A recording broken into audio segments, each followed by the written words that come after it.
ही अॼोको जेको इंतिहाई अहम सेशन आहे उन में असांजा जेके महिमान दोस्त आहिनि उन्हनि मां अक्सर उहे दोस्त आहिनि जेके अॼुकल्ह जूं जेके पब्लिकेशन्स आहिनि सिंधी अदब जूं, सिंध जे किताबनि जूं, सिंध जा किताबनि जी जेका मार्केटिंग सॼे सिंध में किथे किथे पहुचे थी, उन खां पोइ उहे किताब केतिरा मयारी आहिनि, किताबनि जो तइदाद त तेज़ीअ सां वधे पियो, छपजनि बि घणा किताब था, उन्हनि जे मयार ते उन्हनि जूं उहे जेके किताबनि जा मयार आहिनि अवाम खां, माण्हुनि खां, पढ़ंदड़नि खां केतिरी मोट थी मिले, इहो सभु असां हिन सेशन में डिस्कस कंदासीं। ऐं हीअ सभु असांजा मान वारा महिरबान आहिनि। मां शुरूआति कंदुसि साईं आफ़ताब अबड़े साहिब जन खां।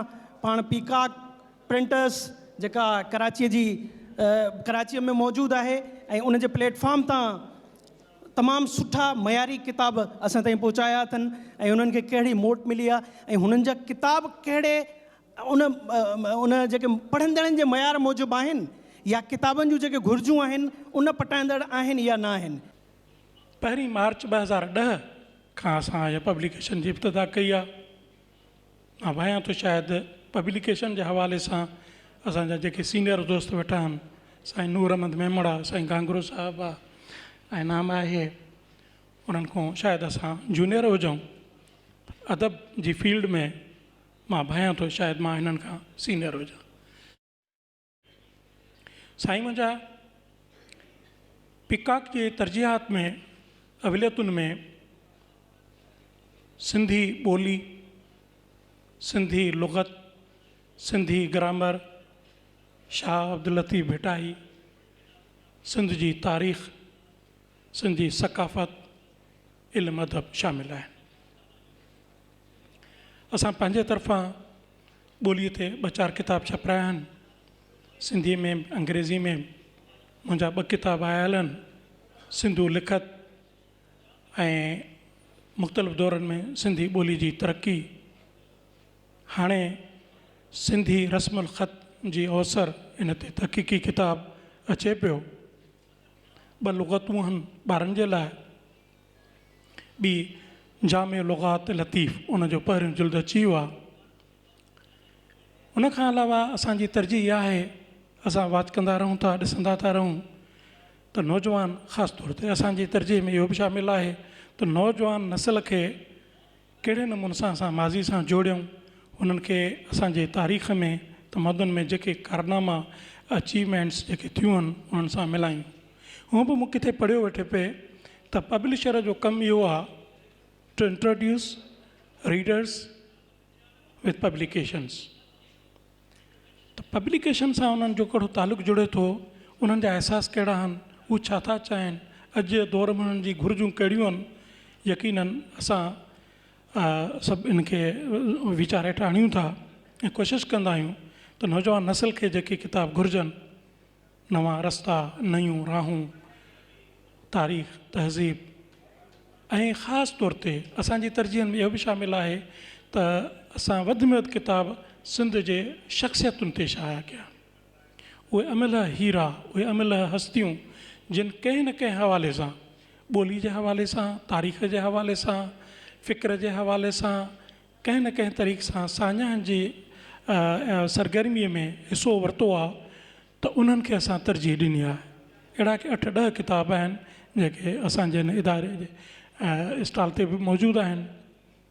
सो साईं, इहो असांजो मुख़्तसिर तारीफ़ आहे त असां ॿियो। उनखां अलावा खोड़ सारा दोस्त बि ईंदा आहिनि ऐं उहे पंहिंजी पसंदि जा किताब, उन्हनि जो मैटर आहे उहो छपाइणु चाहिनि, असां हुननि खे बि तरजीह ॾींदा आहियूं ऐं कोशिशि कंदा आहियूं त असां हिकिड़ो अहिड़ो तरीक़ेकार रखूं जेको पंहिंजो प्रिंटिंग जे हिकिड़े मञियल उसूलनि ते हुजे, सभिनी खे भलीकार चऊं ऐं असां कोशिशि कयूं त सुठे में सुठो अदब अची सघे। महिरबानी। असां सां गॾु हिन सेशन में असांखे जॉइन कयो आहे साईं अली नवाज़ गांगरे साहिबु। पाण रोशनी पब्लिकेशन जा सरवण आहिनि ऐं रोशनी पब्लिकेशन जो हिकिड़ो तमामु वॾो नालो आहे पब्लिकेशन जे हवाले सां। साईंअ खां मुंहिंजो इहो सुवालु आहे त सिंधी अदब में जॾहिं सिंधी अदब जे किताबनि जी ॻाल्हि कयूं था त सिंधी अदब जे मयार जे हवाले सां, छो त ज़ाहिर आहे किताब जॾहिं छपिजे थो त असां वटि घटि किताब आहिनि जिन जा एडिशन वरी वरी छपजनि था या उहो किताब मार्केट मां ख़तमु थी थो वञे। या वरी इहो ॾिठो वियो आहे त घणा दोस्त किताब पंहिंजे पैसनि सां पाण ई छपाराए ऐं जेको आहे सो दोस्तनि खे मुफ़्त में ॾियनि था, या वरी जेको आहे सो विरहाईंदा वतनि था, या उन्हनि वटि स्टोर थी उते पिया आहिनि।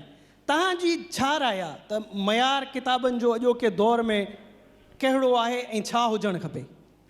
अर्ज़ु ही आहे त सिंधी अदब खे पहिरियों त असां ॾिसूं त सिंधी अदब सां जेकी वेधन आहे, पाकिस्तान बणजण खां वठी असां 3 भेरा जेको सिंधी अदब खे हिकिड़ो कापारी धक लॻा। पहिरियों जॾहिं पार्टीशन थी त असांजो उहो क्लास जंहिं अदब लिखियो, प्रोड्यूस कयो, पढ़ियो पिए ऐं लिखियो पिए, उहे असां खां हलिया विया त हिकिड़ो वॾो ख़ाल पैदा थियो। छो त सिंधी मुस्लमान न रीडर बि घटि हो, लिखंदड़ त उनखां बि घटि हो। बहरहाल पोइ उन्हनि कुझु न कुझु कयो पिए, पर उनखे वॾे खां वॾो बूस्ट मिलियो 1 यूनिट में सिंधी लिटरेचर खे।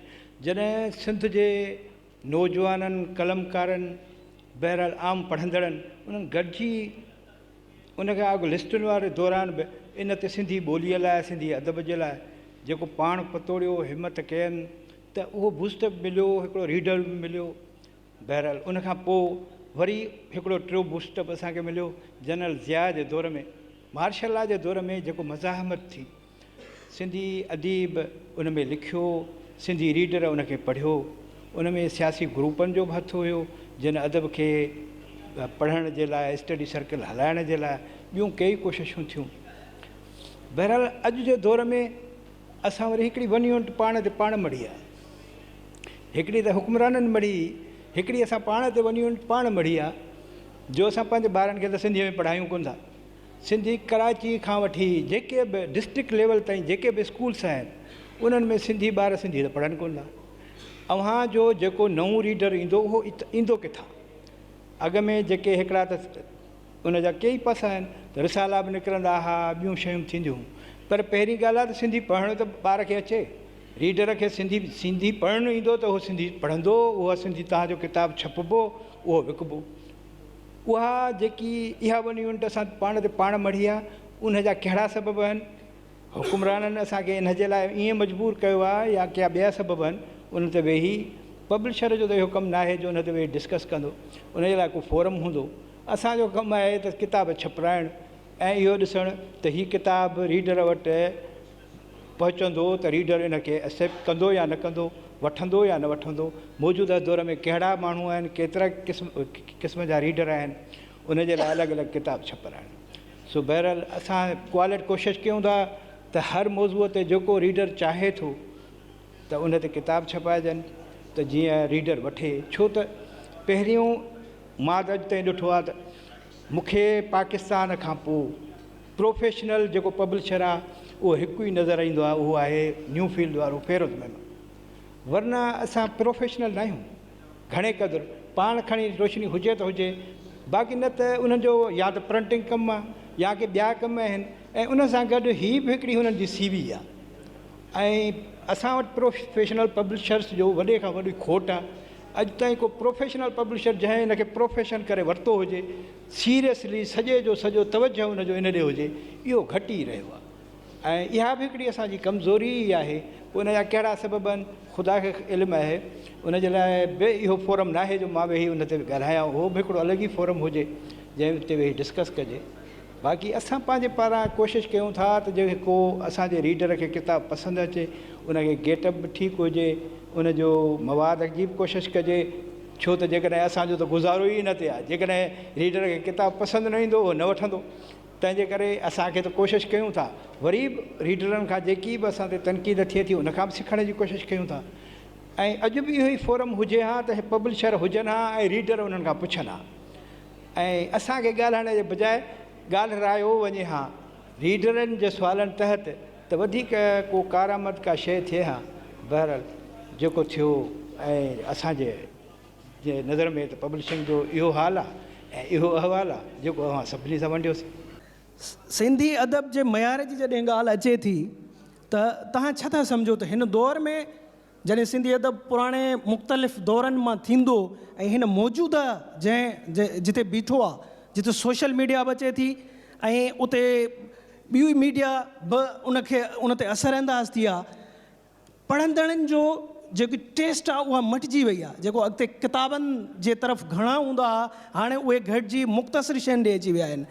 त इन हवाले सां तव्हां सिंधी अदब जे मयार खे हाणे कीअं था ॾिसो त असां किथे बीठा आहियूं ऐं कहिड़े क़िस्म जो अदब तख़लीक़ थियणु खपे हाणे?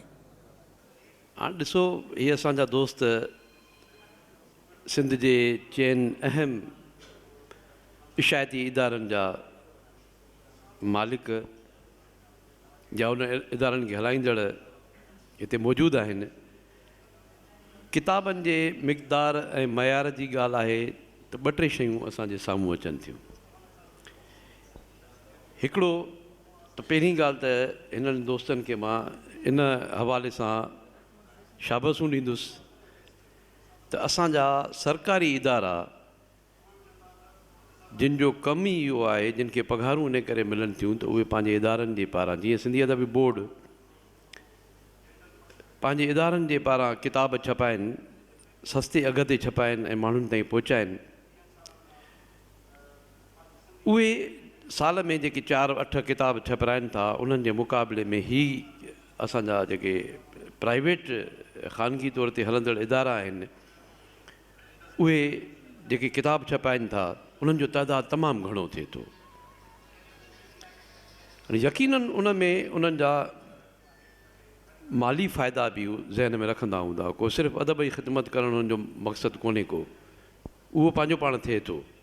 जॾहिं किताब छपजी मार्केट में अचे थो त उन मां जेकर हुननि खे लाभ पए थो त उन सां अदब खे बि लाभ पए थो, उनखे बि फ़ाइदो थिए थो। इहा ॻाल्हि त पंहिंजी जाइ ते आहे ऐं इहा ॻाल्हि हिननि जी पॉज़िटिव आहे जंहिंखे साराइणु खपे। हाणे ओवरऑल असां ॾिसंदासीं त 1970 में वारे ॾहाके में जॾहिं सिंधी माण्हुनि जो अंगु जेको आहे घटि हुयो, उन वक़्तु 1000 किताब छपबा हुआ। किताब जो जेको ॻाणेटो हूंदो उहो घटि में घटि 1000 किताब छपबा हुआ। हाणे मयार ऐं मिक़दार जी ॻाल्हि आहे त यकीनन हाणे तव्हां असां ॾिसंदासीं त मौजूदा दौर में जॾहिं असां चौण ऐं अठूण ते जेको आहे असांजो अंगु थी वियो आहे, सिंधी माण्हू वधी विया आहिनि, तालीम जेका आहे उहा 70 वारे ॾहाके जे मुक़ाबले में वधीक मिलणु शुरू थी आहे। माण्हू पढ़नि था। उते बदकिस्मतीअ सां हाणे किताबनि छपण जो जेको किताबनि जो जेको तादादु आहे उहो इलाही घटिजी वियो आहे। 1000 किताब मुश्किल सां कोई किताब आहे जेको 1000 जे तादाद में छपिजे थो, वरना उहो 500 छपजनि था, 300 किताब बि छपजनि था इदारनि पारां। यकीनन उन ते असांजो जेको ओवरऑल जेको चेंजिस आयूं आहिनि, इलेक्ट्रॉनिक ऐं प्रिंट मीडिया में जेके तब्दीलियूं आयूं आहिनि, नेट ते जेका माण्हुनि खे जेका सहूलियत हासिलु थी वई आहे त उन तां उन्हनि खे किताब ऐं ॿियो मवादु मिले थो। ऐं नौजवान ख़ासि तौर ते जेके इन पासे ॾे माइल थिया आहिनि त हू फेसबुक सोशल मीडिया इन में बिज़ी थी विया आहिनि, त उन जो असर बि असांजे किताबनि जे विकिरे ते पियो आहे। इहो हिकिड़ो अलॻि मामिलो आहे त असांखे इन ते बि सोचणु खपंदो त असांजे किताबनि जे छपजण जो जेको तादादु आहे उहो घटिजी वियो आहे। मुज़ाहिरा हुन जी तस्दीक कंदा पब्लिशर वेठा आहिनि। को किताब आहे जेको 1000 जे तइदाद में आहे, उनखां वधीक कापियूं छपजनि थियूं ऐं विकिरो थियनि थियूं। हाणे जेसिताईं तालुक़ु आहे मयार जो, मिक़दार जी ॻाल्हि कईसीं त उहो घटिजी वियो आहे, वधियो कोन्हे। पर उन जो हिकिड़ो ॿियो सबबु इहो बि आहे त अॻे इदारा तमामु घटि हुआ। अॻे पब्लिशिंग इदारा जेके आहिनि उहो एकड़ बेकड़ हुयो। को ख़ानगी इदारो, सरकारी इदारा, सिंधाला जी सिंधी अदबी बोर्ड जेके किताब छपाईंदा ऐं माण्हू उहे ख़रीद कंदा। हींअर असां वटि 15-20 जेके आहिनि पब्लिशिंग जा इदारा ठही विया आहिनि ऐं ज़ाहिर उहे किताब छपाइनि था त सभिनी वटां जॾहिं एतिरी तइदाद में ऐं घणा किताब मार्केट में ईंदा त क़ुवत ख़रीद कोन्हे का माण्हुनि वटि। किताबनि जी क़ीमत वधी वई आहे।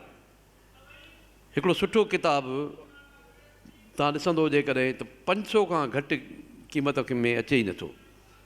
हाणे माण्हू उहो किताब वठनि या मानी खाइनि, इहो बि हिकिड़ो सुवालु आहे जेको असरअंदाज़ थियो आहे असांजे किताबनि जे, जेको पब्लिशिंग इदारनि जे वधणु ॿियो उन जी क़ुवत ख़रीद, माण्हुनि जी क़ुवत ख़रीद घटि थियणु, ऐं प्लस जेको आहे सोशल मीडिया जा ॿिया ज़रियनि जो इन में अचणु। हाणे अचूं था मयार ते। हाणे हीअ जेके 4 इदारा वेठा आहिनि, रोशनी पब्लिकेशन, पीकॉक, सिंधिका या इनाम साहिब जो जेको आहे नओ नैपो, इहे 4 इदारा जेके किताब छपाइनि था, अञा हिकु ॿिया इदारा बि आहिनि जेके किताब छपाइनि था, उन्हनि जो प्रिंटिंग जो जेको मयार आहे उहो ॾाढो सुहिणो आहे, सुठो आहे, साराइण जहिड़ो आहे। अॻे किताब ईअं न छपबा हुआ, हींअर किताब ॾाढे सुठे गेटअप में, सुठे पेपर ते, सुठे लेआउट सां अचनि था, जेको बि हिकिड़ी अहम ॻाल्हि आहे असांजे उनखे जेको मयार खे वधाए थी। पर उन साॻे वक़्त ते हिकिड़ो ॿियो मसइलो पैदा थियो आहे। उहो मसइलो इहो पैदा थियो आहे, जॾहिं असां मयार जी ॻाल्हि कयूं था त असां वटि हाणे हिकिड़ो नओं रिवाज़ु शुरू थी वियो आहे, ख़ासि तौर ते शाइरीअ जी किताबनि में। नसुर जे किताबनि में इहो अञा रिवाज़ु घटि आहे, छो त नसुर जा लेखक घटि आहिनि, पर शाइरीअ जी किताबनि में इहो थी वियो आहे त हर नौजवान शाइर जेको थोरा 2-2 शेर लिखी थो वठे, या मयारी गैर मयारी जी हुनखे अञा तमीज़ ई कोन्हे का, उहो किताब खणी करे पब्लिशर वटि पहुची थो वञे। मूंखे यादि आहे त नूर अहमद मेमण साहिबु जेको आहे हिकिड़े वॾे वक़्त ताईं शाइरी जो किताब न छपाईंदो पंहिंजे इदारे जे पारां, ऐं ख़ासि महिरबानी कई हुअनि 1-2 दोस्तनि जो, मुंहिंजे ख़्याल में सजाद जो किताब छपायईं ऐं हिकिड़ो अहमद ख़ान मदोश जो, अच्छा सिंधिका जो पारां न हो, बहरहाल इहो न छपाईंदो हुयो। मदोश साहिब जो किताब जेको आहे छपायो हुन, पर ॿियनि इदारनि शाइरी जा खोड़ किताब छपाया आहिनि। ऐं ईअं कोन्हे को त सभु जा सभु, हिननि ख़ासि तौर ते हीअ जेके इदारा वेठा आहिनि, इन्हनि जे पासे खां मां ॾिसां थो त जेके शाइरी जा किताब आहिनि उहे बहितर आया आहिनि, पर ॿिया इदारा बि इन में कमु कनि पिया। उन्हनि में घणो तइदादु उन्हनि शाइरनि जो आहे जिन जी शाइरी एॾी पकी पुख़्ती कोन्हे, फ़नी एतबार खां या फ़िक्री एतबार खां। हाणे उते छा थो थिए, पब्लिशर उन्हनि खे हिकिड़ो टास्क ॾिए थो, साईं 300 कापियूं तव्हां ख़रीद कंदो अधु क़ीमत ते, असां तव्हांजो किताबु छपायूं था।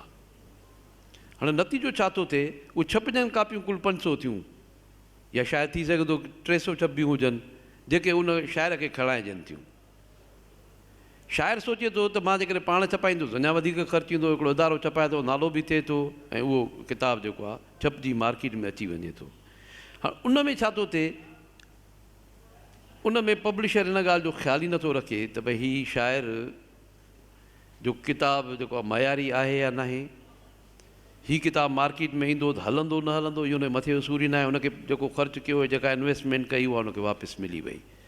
नतीजे में छा थो थिए त गैर मयारी किताब सिर्फ़ु इन जे करे त उहे लेखक या उहे शाइर पैसा ख़र्च करे सघनि था ऐं किताबु छपाए करे वञी मुफ़्त में विराइनि था। हाणे त इहा सूरत हाल थी वई आहे त हीअ शइ वठो त हुन सां गॾु हीअ किताबु मुफ़्त में। हाणे इहा जेका शइ आहे, इन असांजे मयार खे जेको आहे असांजी किताबनि जे, असांजे लेखकनि जे उन मयार खे इलाही शियोर असांजो। मां माफ़ी सां, मां इन क़िस्म जो माण्हू आहियां जो मां हमेशह नौजवाननि खे हिमथाईंदो आहियां। कंहिं बि नौजवान जो किताबु ईंदो आहे त मां हुन ते अरहो न थींदो आहे, ख़ुशी मूंखे महसूसु थींदी आहे त यार असांजो कमु अॻिते वधे थो।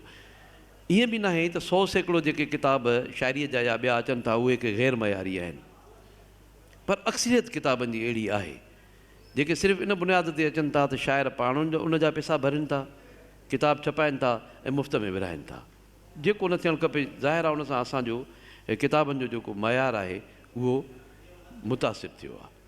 ॻाल्हि सही कई अयाज़, पर हाणे ॻाल्हियूं मिक्स अहिड़ियूं करे वियो जो इहो हर पब्लिशर खे सोचणो पवंदो त यार मां कहिड़ो किताबु भला 300 छपायो। सो इन करे मां इदारो रोशनी को बि न अहिड़ो किताबु छपाईंदो आहे, न वरी को 300 ऐं 500 छपाईंदो आहे, घटि में घटि 1100 या 2000 किताब। सो इन करे मां चयो त वज़ाहत कंदो हलिजे त रोशनीअ वटि को अहिड़े मयार या अहिड़ी का ॻाल्हि। ठीकु आहे साईं, महिरबानी हिकिड़ी जनरल ॻाल्हि ई स्पेसिफिक न ई कंहिंजे लाइ। हा, उनजे लाइ मां अर्ज़ु पहिरियों करे छॾियो, जेकॾहिं उनखे थोरो बि अयाज़ थोरो करे त उहे इदारा जेके सीवी ते हलनि था उनखे असां पब्लिशिंग इदारा चऊं या न चऊं, इन जे करे जेके प्रोफेशनल पब्लिशिंग इदारा आहिनि मां सम्झां थो उहे घटि में घटि उहे अहिड़ियूं ॻाल्हियूं न कंदा हूंदा, ऐं मूंखे महसूसु ई त ईअं थींदो आहे त न कंदा हूंदा। सो इन जे करे उहे माण्हू उहे पब्लिशिंग जा इदारा त आहिनि कोन, ऐं उहे उन्हनि हिकिड़ो प्रिंटिंग एजेंसियूं आहिनि, उहे खणी को नालो उनखे कहिड़ो बि ॾियनि, पोइ इन जे करे पब्लिशिंग इदारनि ऐं प्रिंटिंग एजेंसियुनि खे थोरो अलॻि साईं वरी हलूं था हिन मौज़ूअ ते। साईं नूर अहमद मेमण साहिबु सिंधी का जो हिकिड़ो वॾो नालो आहे, ऐं जीअं साईं अयाज़ गुल साहिबु चयो त सिंधी का विच में बल्कि शुरूअ में बिल्कुलु फिक्शन जा किताब कान छपींदी, हिकिड़ी पंहिंजी सिलेक्शन हूंदी, ऐं इन खां पोइ वरी फिक्शन जे तरफ़ बि आया, ऐं तव्हां जेको पहिरियों किताबु छपियो हो सिंधी का, अॼु उहो किताबु वरी ॿीहर छपियो आहे हुनजो एडिशन, ऐं तव्हांजा इलाही किताब अहिड़ा आहिनि जिन जा कई एडिशन आया आहिनि। त ॻाल्हि जीअं सवेर बि असां कई मयार जी, किताब या सिंधी अदब जे मयारी हुजण जे करे उन्हनि खे कहिड़ी पज़ीराई थी मिले, ऐं ज़ाहिरी आहे तव्हांखे रीडर्स फीडबैक ॾींदा हूंदा त तव्हां वटि कहिड़नि किताबनि जी घणी डिमांड ईंदी आहे, या तव्हांखे चयो वेंदो आहे त हीअ किताब या हिन तरह जा किताब आणियो। किताब जेको बि आहे उनजी अहमियत आहे, ऐं किताब जीअं साईं अयाज़ गुल साहिबु चयो त किताब हिन दौर में घटि थो छपिजे, ईअं कोन्हे, किताब वॾे तइदाद में छपिजे थो पियो। किताब छपींदड़नि सां कुझु मसइला आहिनि। जेको किताब सिंधी सोसाइटीअ में 5,000 किताबनि जी वर्थ रखे थो पियो त 5,000 किताब हली वेंदा, असांखे ख़बर हूंदी आहे त हीअ किताब 5,000 हलंदो, उन जे बावजूद बि असां 1,000 ई किताब छपाईंदा आहियूं। इन जे करे 1,000 छपाईंदा आहियूं त उन ते जेके वसीला ख़र्च था थियनि पिया उहे असां वटि 1,000 जेतिरा असांखे सूट कंदा आहिनि, त असां फ़िलहालु 1,000 जेतिरा वसीला हिन किताब ते लॻाए सघूं था। ॿियो उनखे स्टोर करण जो मसइलो, किताब असां हिन वक़्तु सिंधी का अकेडमी जे पारां जेको असांजो स्टोरनि जी जेको किरायो भरियूं था पिया उहो 50 खां 60,000 रुपए ताईं आहे, ऐं 50 खां 60,000 में हिकिड़ो चङो भलो किताब महीने में छपिजी वेंदो आहे। छो त किताब जॾहिं तव्हां छापियो था पिया त उन इहे किताब जे लाइ तमामु वॾो स्टोर स्पेस खपे थो पियो। उहो स्टोर स्पेस जेको आहे उहो वॾो मसइलो हूंदो आहे, इन करे चवंदा आहियूं 1,000 किताब खपे त ॿियो 1,000 छपायूं, ॿियो 1,000 खपे त 3,000 किताब छपायूं। किताबनि जे मयार जे हवाले सां इन में को शक कोन्हे त किताब सिंधीअ में जेके छपजनि था पिया काफ़ी भलनि किताबनि जा तर्जुमा बि छपजनि था पिया। तबज़ात किताबनि में मयारी किताब तमामु घटि किताब था लिखजनि, इन जे करे त असां वटि जेको आहे उहो हिकिड़ो ख़ासि पैटर्न आहे राइटरनि जो, त असांखे मिसलन जीअं साईं अयाज़ गुल ॿुधायो त शाइरनि जो हिकिड़ो वॾो तइदादु आहे। सिंध में शाइरनि सां वॾो मसइलो आहे। ॿुधंदा आहियूं त जेका फ़लस्तीन जी सरज़मीन आहे, अरब जी सरज़मीन आहे, उन 1,24,000 अंबिया पैदा कया, पर असांजी सिंध जेको आहे उन खां वधीक 2,48,000 खां बि वधीक शाइर पैदा कया आहिनि, ऐं उहे शाइर पंहिंजी जाइ ते जेको आहे उहो वॾो में वॾो लिखंदड़नि जो वॾो तइदादु ओॾे सीड़जी थो वञे पियो, ओॾे मसरूफ़ थो थी वञे पियो। पोइ हेॾे ॿियनि शोबनि ॾे जेको आहे, ॿियनि शोबनि में छाकाणि त थोरी तहक़ीक़ महिनत बि थियणी आहे, तहक़ीक़ बि थियणी आहे, सिखणो बि आहे, पढ़णो आहे तमामु वॾे पैमाने ते, छो त सुठे किताब लिखण जे लाइ तमामु घणो पढ़णो थो पए। लॉर्ड बेकिन चयो, लॉर्ड बेकिन जंहिंजा मकालातुल हिकमत मिर्ज़ा कलीच बेग जेके आहिनि उहे तर्जुमो कया हुआ। लॉर्ड बेकिन चयो त मां हिकु सिफ़े लिखण जे लाइ 100 सिफ़ो पढ़ंदो आहियां, हिकु सिफ़ो लिखण जे लाइ 100 सिफ़ो पढ़ंदो आहे। त हाणे लिखण जे लाइ जेको मुहक़िक़ लिखिजे थो पियो, जेको विज़डम सां लिखिजे थो, जेको सोसाइटीअ जे ऐं समाज जे ऐं माण्हुनि जे फ़ाइदे लाइ लिखिजे थो, जंहिंसां माण्हुनि खे इंस्पायरेशन मिले, त उन ते महिनत थिए थी पई ऐं उन जे लाइ 100 सिफ़ा पढ़णा था पवनि। असां वटि रुझान जेको आहे उनजो उबतड़ आहे। असां वटि चङा भला लेखक जेके आहिनि उहो 100 सिफ़ो लिखण जे लाइ हिकु सिफ़ो था पढ़नि, ऐं उहो बि जेकॾहिं पढ़ंदा हूंदा त वॾा ख़ुशनसीब हूंदा। इहो वॾो मसइलो आहे असांजे लाइ। त हाणे असांखे जेके तबज़ात मुहक़िक़ किताब आहिनि, जेके तबज़ात वॾा किताब आहिनि, उन लिखण जे लाइ असांखे आलिम थियणो पवंदो। ऐं असांजो छाकाणि त हीउ दौरु इंफॉर्मेशन जो आहे, हिकिड़ो दौरु हो जॾहिं विज़डम जो दौरु हो, हिकमत जो दौरु हो, दानाई जो दौरु हो। उन विज़डम ऐं हिकमत खे जॾहिं इल्मनि जी तरक़ी थी त उन्हनि इल्मनि जे तरक़ीअ विज़डम खे लटे छॾियो, ढके छॾियो, उन ते गिलाफ़ चाढ़े छॾियो। उहो धुंधलाइबो वियो, घटि थींदो वियो, हिकमत विज़डम दानाई उहा घटि थींदी वई, इल्मनि जो उरूज आयो। वरी जॾहिं इंफॉर्मेशन जो दौरु आयो, इंफॉर्मेशन जे दौरु वरी इल्मनि ते जेको आहे उहो गिलाफ़ विझणु शुरू कया, उनखे ढकणु शुरू कयो। हाणे असांजो दौरु जेको आहे इहो फिंगर टिप्स ते जेको दौरु हले थो ऐं जेको इंफॉर्मेशन जो दौरु हले थो पियो, इन में असांजे माण्हुनि जो वॾो तइदादु जेको आहे उहो सम्झे थो पियो त मां सुबुह जो काविश अख़बार जूं 8 सुर्खियूं पढ़ी वोइल नोन थी वियो आहियां, मां वोइल नॉलेज थी वियो आहियां, मां ख़बरियत जेको आहे उहा मुंहिंजी मुकमिल थी वई, मुंहिंजी इल्मु ऐं ॼाण मुकमिल थी वई। हालांकि सूरत हाल इहा न आहे। हुन ख़बरूं पढ़ियूं आहिनि कुझु वाक़िअनि जूं, हू इल्म में वोइल नोन न थियो आहे, हू पंहिंजे ॼाण में विज़डम में अञा उहो हिकिड़ो ॿियो जहान आहे। त इहो रुझान जेको आहे उहो काविश पढ़ी पंहिंजो पाण खे वॾो दानिश्वर ऐं पंहिंजो पाण खे महान, असां वटि इहो बि वॾो अलमियो आहे त जंहिं लिखणु शुरू कयो उन सां महान ॻणणु शुरू कयो, जंहिं लिखणु शुरू कयो उन सां अज़ीम जेको आहे उहो लिखणु शुरू कयो। त इहो अज़ीम जो महान जो इहे सिलसिला, इहे माण्हू पोइ जल्दी जेको आहे उहो जॾहिं उन्हनि खे उहो एज़ाज़ मिले थो पियो, उहा मञता मिले थी पई, उहे अलक़ाब मिलनि था पिया, त पोइ उहा वॾी महिनत नथी थिए। इन करे वॾी महिनत जी ज़रूरत आहे त वॾी महिनत सां किताब ऐं शयूं लिखजनि ऐं उहे सोसाइटीअ में अचनि। इन करे उहे वॾियूं शयूं हाणे तर्जुमनि जी सूरत में थियूं अचनि। धड़ाधड़ सिंधीअ में तर्जुमा थियनि था, सभु पब्लिशर जेके हिते असां सभु दोस्त वेठा आहियूं, उहे सभु धड़ाधड़ जेके आहिनि उहे छपाइनि पिया, तर्जुमा छपाइनि पिया, वॾो तइदादु तर्जुमनि जो ई जेको आहे उहो छपिजे थो पियो। ऐं अञा बि असां उहे मुकमिल तर्जुमा नथा करे सघूं। इन करे सिंधी पढ़ंदड़ जेको आहे उहो पंहिंजे ज़ौक़ जा, इल्म जा, दानाईअ जा, ॼाण जा, तारीख़ जा उहे किताब उर्दूअ में ॻोल्हे करे वठे थो पियो। असां उर्दू पब्लिशरनि खां, लाहौर जे पब्लिशरनि खां पुछंदा आहियूं त तव्हांजो वॾो में वॾो मार्केट जेको आहे उहो कहिड़ो आहे, त हू चवंदा आहिनि पंजाब खां पोइ वॾो मार्केट जेको आहे उहो सिंध आहे। बल्कि कुझु किताबनि में त हू चवंदा आहिनि त सिंध में उन्हनि किताबनि जो मार्केट विकिरो जेको आहे उहो पंजाब खां बि वधीक आहे। त बुनियादी तौर ते जेको आहे उहे किताब जेकॾहिं उन्हनि मौज़ूअनि ते सिंधी ॿोलीअ में माण्हुनि खे मिली वञनि त जेकर उहे माण्हू उर्दू पढ़णु जेको आहे उहो छॾे ॾींदा। त इन जी ज़रूरत आहे। ॿियो हिकिड़ो मसइलो जेको आहे उहो किताबनि जे हवाले सां, त असांजे समाज में हाणे हिकिड़ो दौरु हुयो जॾहिं नज़रियनि जो दौरु हुयो, सोशलिज़म ऐं नेशनलिज़म ऐं इहो आइडियोलॉजीज़ जो दौरु, 70 जो ॾहाको 80 जो ॾहाको। इन दौर में पॉलिटिकल वर्करनि जी जेको आहे उहो नर्सरियूं जुड़ियूं ऐं स्टडी सर्किल ठहिया ऐं शागिर्दनि खे पढ़ायो वेंदो हो, पॉलिटिकल वर्करनि खे पढ़ायो वेंदो हो, समाजी वर्करनि खे पढ़ायो वेंदो हो। उहो दौरु आहिस्ते आहिस्ते जेको आहे उहो ख़तमु थियो आहे।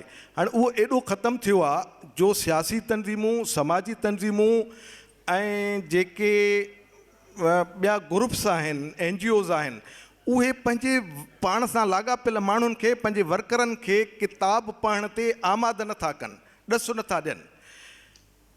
दानाई जेको आहे उहो सॼी इंसानियत जो गॾियल विरसो आहे। चङाईअ जे तरफ़ सॾणु ऐं मदाईअ खां रोकणु, इहा क़ौमुनि जी हिकिड़ी बुनियादी इंसानी ख़ासियत आहे, इख़लाक़ी ख़ासियत आहे। जिन क़ौमुनि मां इहे ख़ासियतूं ख़तमु थींदियूं आहिनि उन्हनि क़ौमुनि जे लाइ ज़वाल जा जेके आहिनि उहे सबब पैदा थींदा आहिनि। असां वटि इहो वॾो अलमियो थी वियो आहे त असां हिदायत, नसीहत, भलाई, चङाई, इल्मु, ॼाण ऐं सुठी शइ उन जी हिक ॿिए खे तलक़ीन करणु छॾे ॾिनी आहे। माण्हुनि खे जेको आहे उहा ॾसु ॾियूं, किताब वठी ॾियूं, तोहफ़े में ॾियूं, भाउ खे वठी ॾियूं, सोट खे वठी ॾियूं, औलाद खे वठी ॾियूं, दोस्तनि खे वठी ॾियूं। मां जेको आहे उहो केतिरनि जायुनि ते जेको आहे उहो पढ़ियो आहे त जेके ॿियूं सोसाइटियूं आहिनि ॿियनि क़ौमुनि में, उर्दू स्पीकिंग्स में, काठियावाड़ी मेमुड़नि में, 2-3 तक़रीबूं जेके आहिनि उहे मां पढ़ियूं आहिनि। ऐं हिकु जाइ ते मूंखे पंहिंजो मुशाहिदो बि थियो त जेके निकाह ते सभु उन्हनि जा मिट माइट दोस्त इकठा थिया, उन हिकिड़ो ॾाढो आलीशान किताब जेको उन्हनि जे तरबियती मक़सदनि में, उन्हनि जे ज़हनी फ़िक्र ऐं सोच खे ठाहींदड़ किताब, उहो 200-250 किताब घुराए परे हिकु महिमान में तक़सीम कयो। त हाणे असांजे समाज में इहे शयूं जेके आहिनि उहे कॾहिं ईंदियूं त असां शादीअ जे मौक़े ते जेके आहिनि रेवड़ियूं विरहायूं था, मिठाईअ जा दॿा विरहायूं था, आख़िर किताब छो नथा विरहायूं?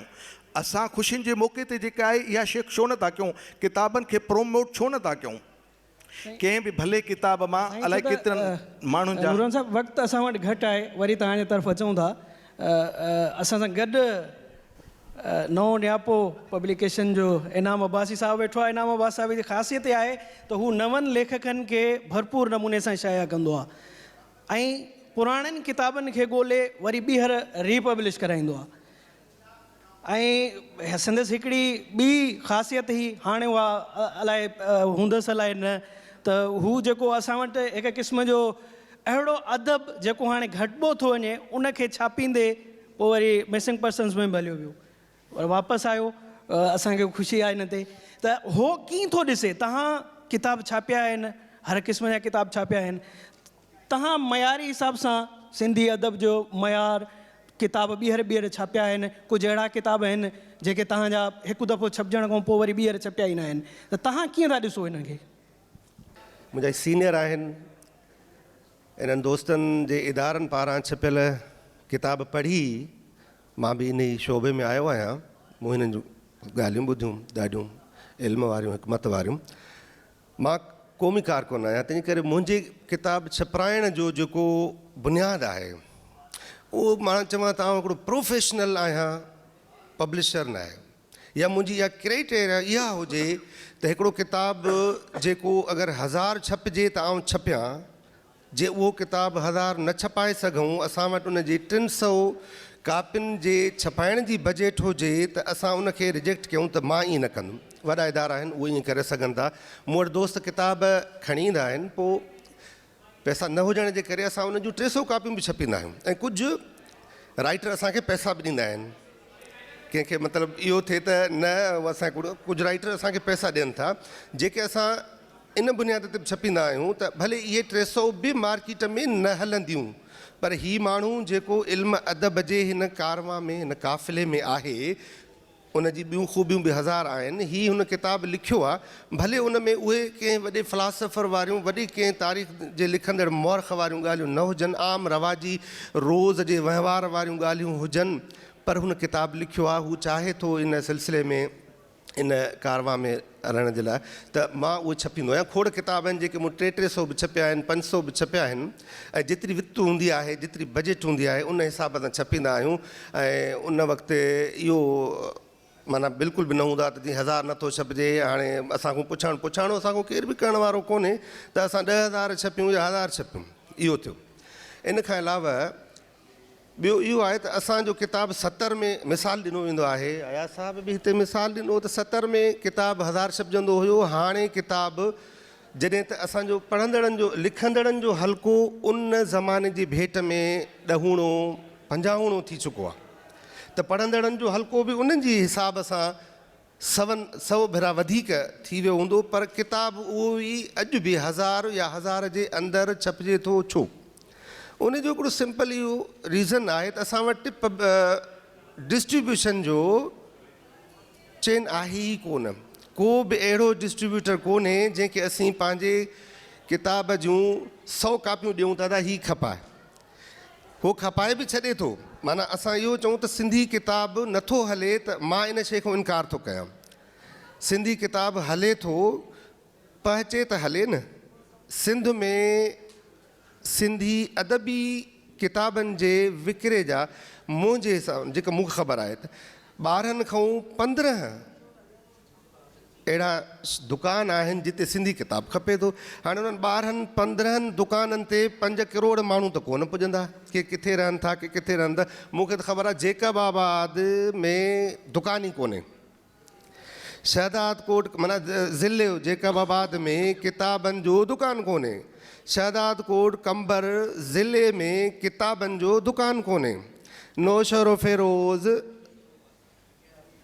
साईं कंडियारे में आहिनि, नौशहर में त कोन्हे।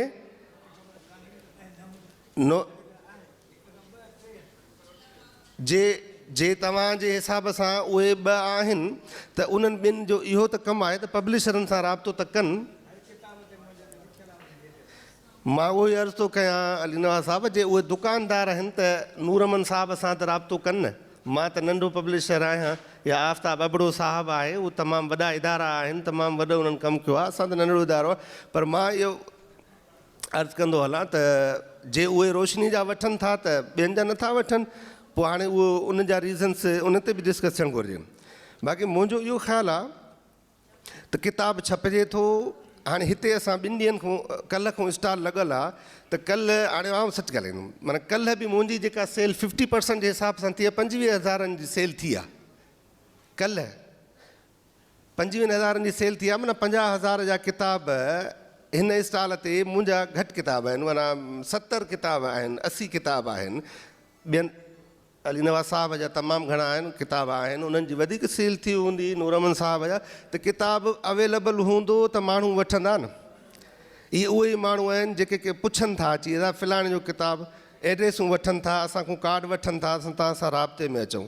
त मां इहो तव्हांजे इन सवाल जे जवाब में इहो चवंदुमि, किताब हले थो, किताब पहुचे नथो। भले नौशर फिरोज़ में 2 दुकान आहिनि, त बहस पब्लिशर जे ऐं पब्लिशिंग में गुज़िरियल 25 सालनि खां मां बि कमु कयां थो, मूंखे ख़बर कोन्हे। मूं उते 1-2 दोस्तनि सां राब्तो कयो, दादा मूंखे उते रुॻो ॿुधायो त मां पंहिंजो मैगज़ीन माहवार 9 ॾियां पोइ किथे मोकिलियां, त उन चयो यार मूं ॾे 5 कापियूं मोकिले ॾे। मां चयो यार कोई स्टॉल वारो, को हाकर, को दुकानु कोन्हे, पर हाणे उहो हूंदो मूं ख़बर न आहे। त मां उन में इहो थो अचां त असांजो किताब छपिजे थो, सुठो बि छपिजे थो, ख़राबु बि छपिजे थो, ऐं इहो लाज़िम न आहे त असांजा 100 जा 100 किताब अहिड़ा हुजनि जेके 1000 जो 1000 विकामी वञनि। पर जे सुठा किताब आहिनि त उन्हनि जा 3-3 छापा 5-5 छापा बि अचनि था। मुंहिंजे इदारे जे तरफ़ां मुंहिंजे छपरायल 100 किताबनि मूं 25 किताब 2 एडिशन अची चुका आहिनि, 10-15 किताब अहिड़ा आहिनि जिन जा उन खां वधीक आया आहिनि। इन हिसाब सां माना मां मायूस न आहियां, बसि सिर्फ़ु मूं वटि इहा शिकायत आहे भई सिर्फ़ु पब्लिशर जे त असां किताब छपाए जीअं साईं नूर अमन साहिबु अचो त 50-60 हज़ार असां किरायो था भरियूं। जे असां वटि हिकिड़ो चेन ठहियलु हुजे त किताब छपिजे, किताब मार्केट में वञे त असां अञा वधीक सुठा किताब छपायूं, या इहो चइजे त सिंधीअ में तबज़ात किताब सुठो नथो छपिजे। उन जा बि इहे रीज़न्स आहिनि त राइटर्स खे रॉयल्टी न मिलंदी, राइटर सुबुह खां शाम ताईं किथे पोरियो कंदा, किथे दुकान ते कमु कनि, या किथे मांडली हलाइनि, या हार पो कनि, या के बि ज़िंदगीअ जा पोरिया कनि। उन खां पोइ असां उन्हनि मां इहा तवको रखूं त उहे माण्हू असांखे मिर्ज़ा खलीज बेग वारो लिटरेचर ॾियनि या उन जेतिरो मिक़दार मयारनि, त इहो ज़्यादती आहे। असां राइटर्स खे रॉयल्टी ॾियणु शुरू कयूं, असांजी सोसाइटी उन्हनि जे लाइ कुझु अहिड़ो तयारु करे त बाबा हीअ राइटर आहिनि, इन्हनि जूं पघारूं हुजनि, इन्हनि कुझु ॾियो त उहे तबज़ात लिखनि। तर्जुमा असां पैसनि ते कराईंदा आहियूं। मूंखे अगरि किताबु वणंदो त आउं पब्लिशर मुतरजम सां ॻाल्हाईंदुमि, उनजी मर्ज़ी आहे उहो केतिरे में थो करे ॾे, पोइ मां ॾिसंदुमि मूं वटि आहे त आउं छपाईंदुमि। त मुंहिंजो वरी बि आख़िर मां पंहिंजी ॻाल्हि हिते थो ख़तमु कयां त असां वटि किताब सुठो ख़राबु ॿई छपिजनि था। किताब हले थो, किताब खे अवेलेबल कयो त तव्हांजो किताब 1000 न 1 लख ताईं वञी सघे थो। राइटर जेके परेशान आहिनि उन्हनि जूं पघारूं, उन्हनि जूं रॉयल्टियुनि में उन्हनि जो घर हली सघनि था।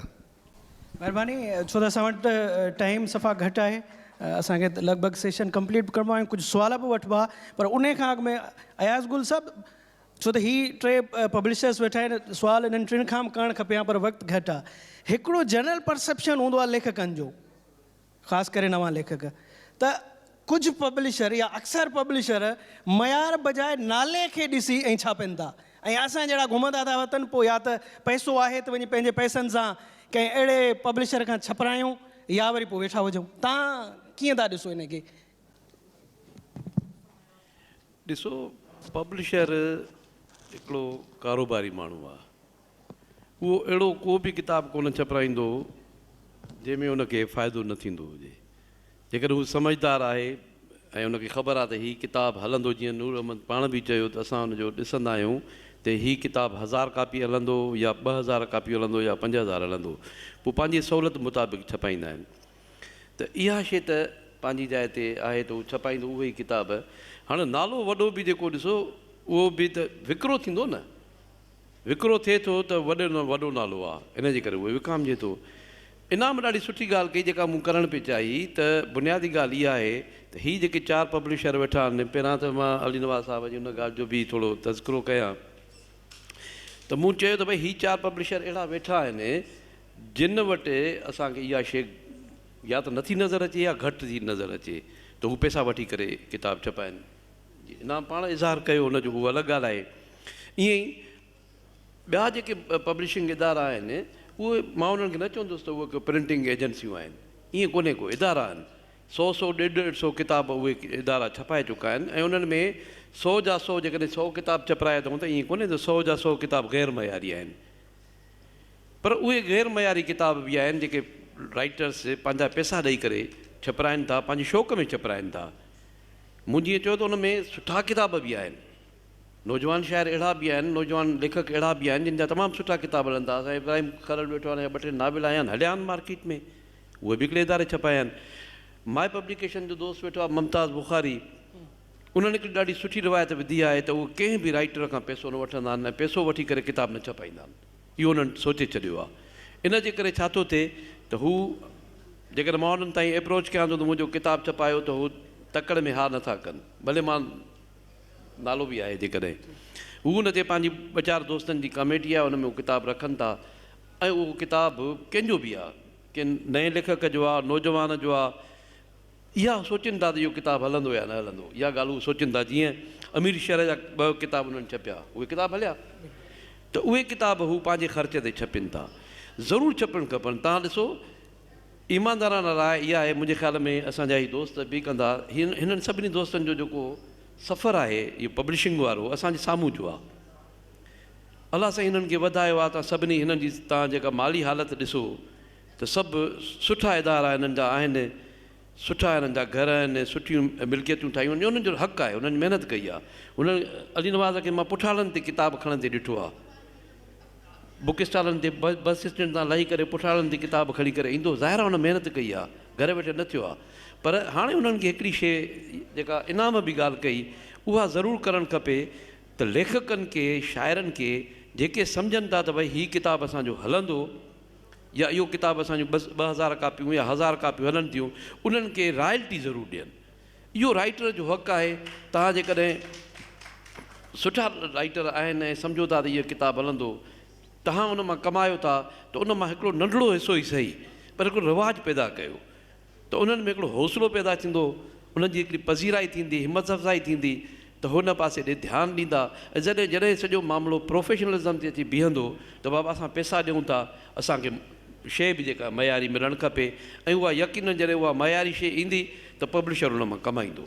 साईं महिरबानी, असांजो टाइम महदूद आहे ऐं क्वेश्चन आंसर्स जे लाइ, सुवालनि जवाबनि लाइ जेकॾहिं कंहिंखे को सुवालु आहे त महिरबानी कर, पर सवाल ई कजो, ईअं इन जो तव्हांजो सुवालु जवाब खां डिघो हुजे, इन जे करे वक़्तु असां वटि घटि आहे। महिरबानी। मां सभिनी जी थोराइती आहियां, तमामु सुठो जेको आहे सो सभिनी ॻाल्हायो। हिकिड़ी ॻाल्हि अदा जन कई त NGO वारा जेके आहिनि किताब पढ़ण खे जेका फ़रोग़ नथा ॾियनि, NGO वारा कुझु बि कनि, मेन शइ इहा आहे त असांजो जेको अदबी हल्को आहे उन्हनि में हिकु त पाण में ई मुंझारा तमामु घणा आहिनि जंहिंजे करे माण्हू डिसार्ट थियनि था। मां शॉर्ट करण जी कोशिशि थी कयां। अदा जन जेका ॻाल्हि कई त किताबनि जा दुकान बि असां वटि कान्हनि ऐं असां वटि न आहिनि। जॾहिं किताब, मां त बिल्कुलु हिकिड़ी नंढड़ी अदनासी हिकिड़ी सिंधियाणी आहियां, लिखणु पढ़ण सां मुंहिंजो तमामु घणो वास्तो न आहे, जेतिरो बि आहे कॾहिं जेकॾहिं मां लिखंदी आहियां ऐं मां शेयर कंदी आहियां त उन ते न को जस ॾींदो आहे, न को उन ते कमेंट ॾींदो आहे, न वरी को मूंखे इस्लाह कंदो आहे त तूं हिते ग़लती कई आहे। मां चाहींदी आहियां त मूंखे ॿुधायो वञे त मां किथे ग़लती कई, ऐं हू पंहिंजे हेॾे सारे समुंड मां, जेको हुननि वटि हिकिड़ो समुंड आहे, दौलत आहे हिकिड़ी वॾी जेको आहे सो ॼाण जी, उन्हनि मां मूंखे कोई बि न ॿुधाईंदो आहे। मां उन्हनि खे माना पोइ मां पंहिंजी शइ पोइ ते करे छॾींदी आहियां। ॿी ॻाल्हि इहा आहे त किताब मूंखे बि मिलंदा आहिनि, मां बि पढ़ंदी आहियां। मां पंहिंजो ज़ाती तजुर्बो थी ॿुधायां, किताब खोलण सां असांखे उनजे मयार जी ख़बर पवंदी आहे। जीअं असां औरतूं घर में चांवर पचाईंदा आहियूं त असांखे हथु हणण जी ज़रूरत न पवंदी आहे, चमचो हणण सां ख़बर पइजी वेंदी आहे त आया चांवर ॻरियल आहे या अञा कचो आहे। तहिड़े तरीक़े सां किताब जी बि ख़बर पइजी वेंदी आहे त हिन किताब में पोइ केतिरा किताब अहिड़ा हूंदा आहिनि जेके असां ठपे उते ई रखी छॾींदा आहियूं। ॻाल्हि इहा आहे त किताब छपणु सिर्फ़ु सभु कुझु न आहे, उन्हनि में मयार हुजे। ॿी ॻाल्हि इहा आहे त असां जहिड़ा जेके नंढड़ा लिखण वारा आहिनि उन्हनि खे तव्हां सभिनी जो दस्ते शफ़क़त मिलणु घुरिजे। इन सां जेको आहे असां में उत महिरबानी। इहो ई सुवालु साईं नूर अहमद साहिबु, तव्हां इन ते छा चवंदो? साईं किताब अदी बिल्कुलु चए पई त किताब जो मयार जेको आहे उहो हूंदो आहे त पढ़ंदा आहियूं, न त ठपे रखी छॾींदा आहियूं। बिल्कुलु इहा ई ॻाल्हि थिए थी पई त मयार किताब जो जेकॾहिं आहे त पढ़ंदड़ उनखे पढ़े थो पियो। हिकिड़ो NGO खां अलावा मां ॻाल्हि कयां, NGOs खां अलावा ॻाल्हि कयां त हुकूमतूं जेके आहिनि, हुकूमतुनि जो इल्मु अदब ऐं सकाफ़त, इहे टई शयूं जेके आहिनि उहे हिक ॿिए सां रिलेटेड आहिनि। इन्हनि शयुनि खे फ़रोग़ ॾियण में हिकिड़ो वॾो किरदारु हूंदो आहे। असां वटि अलमियो इहो आहे त असांजी हुकूमत जेका सिंध जी हुकूमत, उहा इन सॼे सिस्टम खे, हुकूमत खे ईअं पई हलाए जीअं उहो सम्झे पई त ख़ुदा हिकिड़ो दफ़ो काइनात ठहे छॾी, हाणे सिज चंड हे हो उन्हनि जा पद ऐं टाणा जेके आहिनि उहे जीअं कुदरत मुक़ररु करे छॾिया, हाणे उहे अरबे सालनि खां वठी पाण हलनि था पिया। तीअं हुकूमतूं असांखे मिलियूं, हाणे 5 सालनि जे लाइ असांखे मुदो थियो ऐं पाण ई हुकूमत हलंदी ख़ुदा ई निज़ाम वांगुरु। त इहो रवैयो रहे थो पियो। इन जे करे असांजा हुक्मरान हिननि शयुनि जे तरफ़ त इल्मु अदब ऐं सकाफ़त, उन खे फ़रोग़ ॾियण जे लाइ सकाफ़त खे बि हुननि जेको आहे, सकाफ़त हिकिड़ो तमामु वॾो मौज़ू आहे। सकाफ़त में क़ौमुनि जो तहज़ीब, क़ौमुनि जी तमदन, उन्हनि जा वैल्यूज़ बुनियादी तौर ते, पर हिते नाच ऐं उन खां सवाइ जेको आहे उन्हनि सकाफ़त जो को बि उन्हनि वटि ॿी तशरीह काई कोन्हे। त इहे शयूं जेके आहिनि, इहे हुकूमत जा जेके इदारा इन मक़सद लाइ ठहियल आहिनि, उन्हनि जी सार संभाल नथा कनि। हिंदुस्तान में जिते सिंधी ॿोली 17 नंबर ॿोली आहे, उते जा इदारा जेके आहिनि उहे सिंधी ॿोलीअ जी वधीक ख़िदमत था कनि हितां जे सरकारी इदारनि जे मुक़ाबले में। साहित्य अकेडमी हुजे या सिंधी अदबी जेका मर्कज़ दिल्लीअ वारो आहे उहे हुजे, उहे किताबनि जे प्रोमोशन में। हिते पंजाब जी हुकूमत, असांजी पाड़ेसरी हुकूमत आहे, उनजी पंजाब लाइब्रेरी फाउंडेशन ठहियल आहे, नेशनल बुक फाउंडेशन ठहियल आहे। नेशनल बुक फाउंडेशन जेको आहे उहो मर्कज़ी गवर्नमेंट जेको आहे उहो भले में भले दुनिया जा किताब जेके आहिनि चूंडे करे उहे छपाइनि पिया, ऐं इदारा इहे पंहिंजे कुतुबखाना खोलनि पिया, ऐं सॼे मुल्क में उन जी रसद जेको आहे उहो सस्ते अघ ते जेको आहे उहो यकीनी बणाइनि पिया। पंजाब लाइब्रेरी फाउंडेशन जेको आहे उहो लाइब्रेरियुनि खे कंट्रोल थी करे, लाइब्रेरियुनि खे फंक्शनल थी रखे। असां वटि लाइब्रेरियूं बल्दियाती इदारनि जूं बि फंक्शनल कोन्हनि, ऐं ॿियनि इदारनि जूं लाइब्रेरियूं बि जेके आहिनि उहे फंक्शनल कोन्हनि। इहो वॾो अलमियो आहे। इहो सॼो हिकिड़ो कल्चर आहे, उन जे कल्चर खे रिवाइवल, उन कल्चर जो सॼे जो रिवाइवल खपे, ऐं उन जे लाइ असांखे सभिनी माण्हुनि खे पंहिंजो पंहिंजो किरदारु अदा करिणो पवंदो। महिरबानी साईं। आफ़ताब साहब, तव्हां इन ते कुझु चवणु पिया चाहियो? साईं, मां बि इहा ई ॻाल्हि पे करणु चाही जेका भाउ नूरमन तमामु सुठे नमूने सां, मुयसरु नमूने सां करे वियो, त असांजे इदारनि जी साईं फ़र्ज़ु आहे, अचो त हिन प्लेटफॉर्म तां इहो आवाज़ु उथारियूं त भई तव्हां जेके असांजे फंडनि ते, सरकारी टैक्सुनि ते हलो था पिया, असांजे ख़ासि तौर ते कल्चर डिपार्टमेंट, एजुकेशन डिपार्टमेंट, हिते बाक़ाइदे हिकिड़ी एडवाइज़री, हिकिड़ी सलाहकार कमेटी हुजणु घुरिजे जेके सुठा किताब अचनि था उन्हनि जूं 100-500 कापियूं वठणु घुरिजनि पंहिंजे लाइब्रेरियुनि में, उन्हनि खे रखणु घुरिजे। ऐं अहिड़े नमूने सां जेकॾहिं को मयारी किताबु अचे थो त उन्हनि ते बाक़ाइदे यारी दोस्तीअ खां हटी करे उन्हनि खे इनाम ॾियणु घुरिजनि ऐं उन्हनि खे तरजीह ॾियणु घुरिजनि, माण्हुनि में ॿुधाइणु घुरिजे। ऐं इहो लाज़मी करिणो पवंदो। सरकारी सरपरस्ती खां सवाइ इदारा एतिरो घणो वक़्तु न हली सघंदा। उन्हनि खे करोड़नि जी अरबनि रुपयनि जी बजट आहे, छो नथा कनि? उनखे करणु घुरिजे त जीअं असां हेठे लेवल ते ग्रास रूट, अॻ में कंहिं दौर में हूंदो हो, साईं खे ख़बर आहे त अॻ में उनखे लेखकनि खे चवंदा हुआ त बाबा असां फलाणे मौज़ूअ ते, मसइलनि इस्लामियात ते, तारीख़ ते, फ़लसफ़े ते हिकिड़ो किताबु आणणु चाहींदा, उन में हे शयूं पंहिंजो अचणु घुरिजनि। साईं ठीकु आहे, इहा साॻी ॻाल्हि नूरमन साहिबु कई। तव्हां का नई ॻाल्हि इन ते चवणु चाहींदव? साईं कमेटियूं ठहियल हूंदियूं हुयूं, ऐं पोइ उहे उन में जेके माण्हू लिखंदा हुआ, साईं मिर्ज़ा कलीच बेग जो उन में ख़ासि हिसो, मां उन दौर जी ॻाल्हि थो कयां। पोइ 15 किताब ईंदा हुआ, 15 किताबनि मां चूंडे उहो जेको सुठो किताबु हूंदो हो, सिंध जे स्कूलनि खे उहो इनामी किताब तौर ते ॾिनो वेंदो हो, ऐं ॿियनि खे जेके 3 किताब पहिरियां ईंदा हुआ उहे उन ताईं पहुचाईंदा हुआ, स्कूलनि ताईं उन्हनि जी पहुच हूंदी हुई। अहिड़े नमूने सां इल्मु अदब में इज़ाफ़ो ऐं वाधारो थींदो। अलीनाज़ साहब, तव्हां कुझु चवणु पिया चाहियो इन हवाले सां? हा दा, अर्ज़ु त पहिरियों 2 ॻाल्हियूं त गवर्नमेंट जे इदारनि जे पोयां असुलु इहो त सम्झायो त सिंध जो कहिड़ो इदारो आहे जेको गवर्नमेंट हलाए थी ऐं उहो फंक्शनल आहे। असां था चऊं त इहे सभु असांजा ख़्वाब आहिनि। असांखे पंहिंजे माण्हुनि ताईं वञणु घुरिजे, पंहिंजो रीडर पाण पैदा करणु घुरिजे। हिकिड़ी त इहा ॻाल्हि आहे। बाक़ी इहा ॻाल्हि मूं अॻ में जोयो साहिबु जॾहिं हुयो, हिकिड़ी मीटिंग थी, आगरो साहिबु उहे सभु, त उन्हनि चयो त यार बोर्ड हले नथो, मशीनूं असां विकिणणु था चाहियूं, कीअं कजे? मूं चयो साईं हाणे बोर्ड मुंहिंजो ख़ैरु रायो आहे, ॿियनि दोस्तनि जी पंहिंजी राय। त बोर्ड जो इहो कमु कोन्हे इहो त सिफारिशी किताब छपाए। बोर्ड जो कमु आहे दुनिया जे अदब मां सिलेक्ट करे किताब तर्जुमो कराए प्राइवेट पब्लिशरनि खे हिकिड़ो उन्हनि खे ॾिए छपाइण जे लाइ, ऐं उहो ख़ासि रखे, पंहिंजी रॉयल्टी रखे या उनजो हिकिड़ो हिसो रखे। त जीअं हिकिड़ो त इहो सिफारिशी कल्चर मां तव्हांजी जान छुटे, दुनिया जा सिलेक्टेड किताब तव्हां जेके चङा जिन जो VN वॾो आहे उहे तव्हां सिलेक्ट कयो किताब, उन जे लाइ हिकिड़ी टीम रखो जेको ट्रांसलेशन ब्यूरो हुजे। बाक़ी तव्हां हे जेके किताब पिया था छपायो सिफारिशी अॼु फलाणे नाले ते सुभाणे ॿिए जो नालो कंपाइल थियल, सो बाक़ी आहे गवर्नमेंट खां त आहे त सिंधीअ में पहाको त बुबरनि खां ॿेड़ घोड़ा सो घुरूं पिया, पोइ जॾहिं मिलनि भली घुरंदा। महिरबानी। सवाल केरु करणु पियो चाहियो? किताब जेके छपजनि था पिया हिते, असां वटि को सेंसर बोर्ड कोन्हे को। माना हिकु त असां वटि जे सिंध में हिकिड़ो सेंसर बोर्ड हुजे, सुठनि राइटरनि जो बोर्ड हुजे, जंहिंमां हू किताब जेके आहिनि मंज़ूर थी अचनि त हीअ किताब जे छपजण जे लाइ लाइक़ु आहिनि या न आहिनि। सेंसर बोर्ड सिंध जो अवाम आहे। सिंध जो अवाम छा थो पढ़े उहो पाण फ़ैसिलो थो करे। जीअं असांजी अदीअ ॿुधायो त किताब जे कंटेंट्स मां, किताब जे 2-3 पैराग्राफनि मां असांखे ख़बर पइजी वेंदा, किताब ठपे छॾींदा आहियूं। इहो किताब ठपे छॾणु इहो सेंसर आहे। त सेंसर जेको आहे उहो अवाम पाण आहे। बाक़ी आज़ाद राय जेका आहे उहा हाज़िल आहे माण्हूअ खे, आज़ाद राय सां किताब माण्हू लिखनि ऐं उहे किताब छपजनि। साईं जे सवाल जो जवाबु त नथो ॾियां, इहो तमामु ॻोरो सवाल आहे। मां इहो थो चवां असां वटि सेंसर त जंहिं ॾींहं खां हीउ मुल्क ठहियो आहे सेंसर आहे। तव्हां किताब दोस्त इल्मु दोस्त थी करे चओ था त सेंसर हुजे, त पोइ बाक़ी बचंदो छा असांजे लाइ? हा,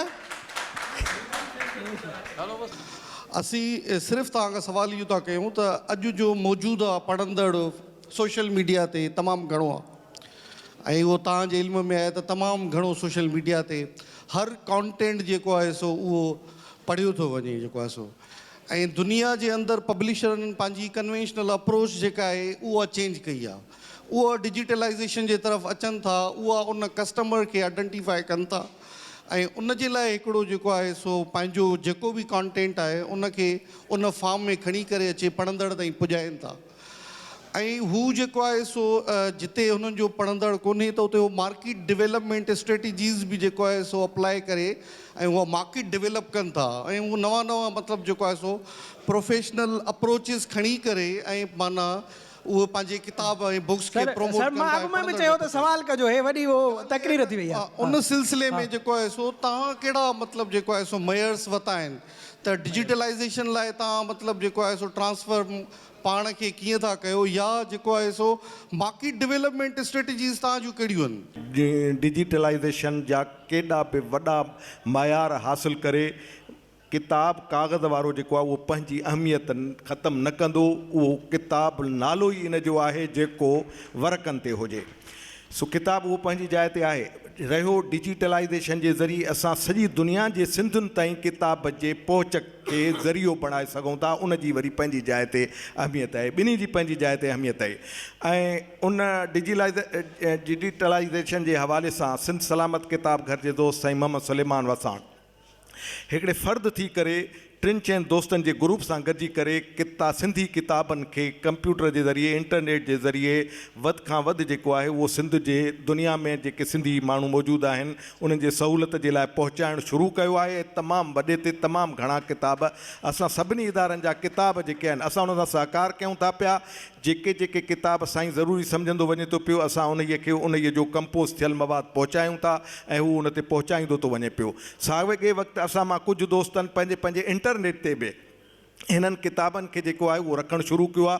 पर इहो मरहलो आस्ते आस्ते हले पियो। इन खे जंहिं तेज़ीअ सां थियणु खपे उन तेज़ीअ सां नथो थिए। उन तेज़ीअ सां थियणु खपे। इन जी ज़रूरत आहे त जीअं सॼी दुनिया जे कुंड कच्छ में वेठल जिते वर्क वारो किताब नथो पहुची सघे उते ही किताब उन जो फॉर्मेट जेको आहे उहो वञणु खपे। इन जी ज़रूरत आहे। तव्हां सभिनी दोस्तनि जी महिरबानी। इहो सवाल मुंहिंजो साईं आफ़ताब बबड़े खां बि आहे, अली नवाज़ साहिब खां बि आहे, ई बुक जे हवाले सां। हा, अॼु जो सुवालु ॾाढो कारगर हो। उन जे लाइ अर्ज़ु इहो त जेकी हुन ॻाल्हि कई उहा बिल्कुलु ईंदड़ दौर जी ॻाल्हि आहे। मुंहिंजो छोकिरो हिन खां पोइ हुनजो सेशन आहे त रोशनी हिकिड़ो व्यूअल किताब रखे थी, उनजो हींअर उनजी बि कयो आहे असां तयारी। उन खां पोइ असां जेको आहे रोमन स्क्रिप्ट में बि किताब खे न रुॻो असां सोचूं था प्रिंट करायूं, पर उन सां गॾोगॾु रखूं बि हिकिड़ी साइड ते उहो हिन खां मुंहिंजे सेशन खां पोइ मुंहिंजे छोकिरे जो सेशन आहे जेको उन ते उहो कमु करे थो, उहो शायदि उहो ओॾीमहिल तव्हां वरी वधीक तव्हां उन खां पुछिजो त बहितर नमूने सां उहा कमु। तव्हां सभिनी दोस्तनि जी महिरबानी, असांजो वक़्तु पूरो थी वियो आहे। मां सभिनी जेके असांजा दोस्त हुया, पब्लिशर दोस्त साईं अयाज़ गुल, इनाम अब्बासी साहब, साईं नूर अमन साहब, आफ्ताब साहब ऐं गांगुरो साहब, उन्हनि सभिनी जी महिरबानी ऐं तव्हांजी महिरबानी जो असांखे हेॾे डिसिप्लिन सां ॿुधो।